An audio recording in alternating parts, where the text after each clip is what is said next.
parler de dividendes démographiques que renferme ce concept de développement. Quels sont les défis à relever pour permettre à la Côte d'Ivoire de bénéficier du dividende démographique? Pour mieux comprendre les enjeux du dividende et l'expliquer aux populations, des journalistes ont suivi une formation témoin. Michel Digré. Les consultations nationales sur le dividende démographique auront permis de replacer la population au centre des stratégies de développement en Côte d'Ivoire.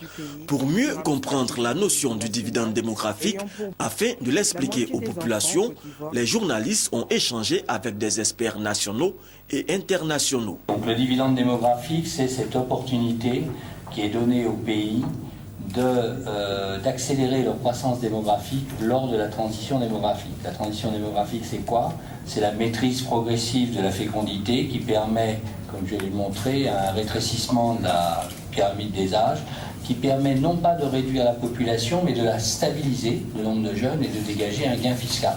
Pour bénéficier du dividende démographique, cela passe par la réussite d'une transition démographique en stabilisant le nombre de naissances. Mais pour y arriver, la Côte d'Ivoire aura sa stratégie adaptée à ces réalités. Nous sommes en Afrique, donc il y a les pesanteurs culturelles. Nous n'allons pas travailler, je dis, à sensibiliser la population comme dans les pays d'Asie. Ils ont pris des décisions drastiques. Ce n'est pas dans ce sens que nous irons. On donnera le choix à chacun de faire le choix qui est bien pour ses enfants.